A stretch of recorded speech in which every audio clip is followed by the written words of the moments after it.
Hello everyone. तो कैसे हो आप? आज मैं लेके आया हूँ आपके सामने एक सबसे बड़ी प्रॉब्लम का solution. How to start your sentence in English language. Means Hindi में जब हम सेंटेंस पढ़ते या दुनिया की किसी भी भाषा में हम सेंटेंस पढ़ते और जब उसको इंग्लिश में ट्रांसलेट करने जाते तो सबसे बड़ी प्रॉब्लम हमारे सामने ये आती है कि हम सेंटेंस की शुरुआत नहीं कर पाते। राइट। हमको चैप्टर समझ में आता है, टेंस समझ में आता है, लॉजिक समझ में आता है, कंसेप्ट भी समझ में आता है, बट सबसे बड़ी प्रॉब्लम यही आती है कि मैं सेंटेंस की शुरुआत नहीं कर पाता। और उसके बीच मेरे साथ क्या होता है कि जब मैं सेंटेंस की शुरुआत नहीं कर पाता हूँ तो जब मुझे जो भी मिलता है सेंटेंस में, जो भी मुझे ठीक लगता है, उसको पकड़ के मैं आगे लिख देता हूँ और सेंटेंस की शुरुआत कर देता हूँ। But guys, this is not the right way to make the sentences in English language. सो मैंने कुछ एग्जाम्पल लिए हुए हैं। Based on example we will try to understand. First example, मैं कल मीटिंग में 9 बजे आऊंगा। इस सेंटेंस को अगर मुझे इंग्लिश में ट्रांसलेट करना है तो मैं कौन सा वर्ड पहले लिखूंगा, ये क्वेश्चन मार्क है मेरे लिए। राइट। तो गाइस, आपकी सबसे बड़ी प्रॉब्लम का सॉल्यूशन आज मैं लेके आया हूं और वो सॉल्यूशन का नाम है नाउन।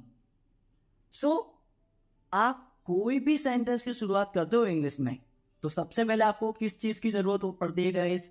नाउन की। Noun, what is the meaning of noun? So noun का मतलब क्या होता है? तो नाउन का मतलब होता है कि सेंटेंस में हम जिसके बारे में बात करते हैं, जिसके बारे में हम सेंटेंस में बात करते हैं, उसको क्या कहते हैं स्टूडेंट्स? नाउन। नाउन का मतलब आपने पढ़ा होगा। नाउन का मतलब होता है name of any person, place और थिंग। बट स्टूडेंट्स, आज मैं आपको प्रैक्टिकली समझा रहा हूँ कि नाउन का मतलब क्या होता है। तो नाउन का मतलब होता है जिसके बारे में हम बात कर रहे हैं सेंटेंस में। तो स्टूडेंट्स टेल मी, मैं कल मीटिंग में 9 बजे आऊंगा, इसमें मैं किसके बारे में बात कर रहा हूँ? Try to do that. किसके बारे में बात कर रहा हूँ? यस, मैं किसके बारे में बात कर रहा हूँ यहाँ पे? मैं खुद के बारे में, अपने बारे में बात कर रहा हूँ। तो यहाँ पे मेरा नाउन क्या बनेगा? मैं। और मैं को इंग्लिश में क्या बोलते हैं? आई। तो स्टूडेंट्स, इस सेंटेंस की शुरुआत जो होगी, मैं कल 9 बजे मीटिंग में आऊंगा, इसकी सेंटेंस की शुरुआत कहाँ से होने वाली है? आई से। क्यों? क्योंकि आई मेरा क्या है? Noun. Now try to understand the second sentence. Second sentence बहुत इंटरेस्टिंग है, ध्यान से पढ़िएगा। अब हम इंग्लिश बोल सकते हैं। मैं रिपीट कर रहा हूं, अब हम इंग्लिश बोल सकते हैं। स्टूडेंट्स, इसमें नाउन क्या है जरा ढूंढ के बताओ। नाउन का मतलब जिसके बारे में हम बात करते हैं। तो हम किसके बारे में बात कर रहे हैं? Yes, very good. क्या आएगा? हम। तो इसमें नाउन क्या होगा? हम। और हमको इंग्लिश में हम क्या बोलते हैं? वी। तो इस सेंटेंस की शुरुआत कहां से होने वाली है? वी से। राइट। अब स्टूडेंट्स, मेन टॉपिक अब आता है। अगर मैं हमको रिमूव कर देता हूं सेंटेंस में से, तो अब मेरे सेंटेंस में नाउन क्या होगा? Just try to understand.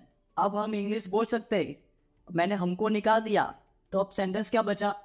आप इंग्लिश बोल सकते। तो अब किसके बारे में बात कर रहा हूं मैं? अब मैं बात कर रहा हूं इंग्लिश के बारे में। तो अब मेरा नाउन क्या होगा? इंग्लिश। तो ये सेंटेंस किससे शुरुआत होगी सेंटेंस की? इंग्लिश से। सो स्टूडेंट्स, इस सेंटेंस में मुझे कितने नाउन मिले? दो। एक हम यानी वी, दूसरा इंग्लिश। दो नाउन है। तो स्टूडेंट, सबसे बड़ी प्रॉब्लम का सॉल्यूशन ये रहा आपके सामने। कई बार क्या होता है, आपने सुना होगा कि इंग्लिश में एक ही सेंटेंस को हम 2 3 4 तरह से बना सकते हैं, अलग अलग तरीकों से बना सकते हैं। उसका रीजन क्या है? उसका रीजन है नाउन। अगर आपके सेंटेंस में 2 नाउन है तो आपका सेंटेंस कितनी तरह से बनेगा? 2 तरह से बनेगा।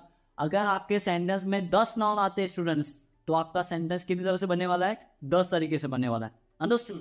I have one more example students. बड़ी कंपनियां कर्मचारियों को बोनस देती है, इसमें मेरा नाउन क्या है? Again I am repeating, noun मतलब जिसके बारे में हम बात करते हैं। किसके बारे में बात कर रहे हैं? यस, फर्स्ट, बड़ी कंपनियां। इस चीज को हम क्या बोलने वाले हैं इंग्लिश में? Big companies. राइट। तो फर्स्ट नाउन क्या बनेगा? Big companies. ओके। अगर बिग कंपनीज को मैं इग्नोर करता हूं तो दूसरा नाउन क्या बनेगा? तो दूसरा नाउन बनेगा कर्मचारियों को, उसको हम क्या बोलते हैं? Employees, workers, right? ओके, अगर मैं कर्मचारियों को भी इग्नोर कर देता हूं तो क्या बनेगा नाउन? यस, थर्ड नाउन बनने वाला है बोनस। तो स्टूडेंट्स, इस सेंटेंस में कितने नाउन है? 3 नाउन। तो ये सेंटेंस कितनी तरह से बनेगा? 3 मेथड से, 3 तरह से सेंटेंस बनेगा। तो गाइस, आई होप दैट आपको समझ में आया होगा आज का टॉपिक कि how to start your sentence in English language. तो ऑलवेज याद रखना है, नाउन जिसके बारे में आप सेंटेंस में बात कर रहे होते हो उसी के बेस पर, उसी से सेंटेंस की शुरुआत होती है। Is it clear to everyone?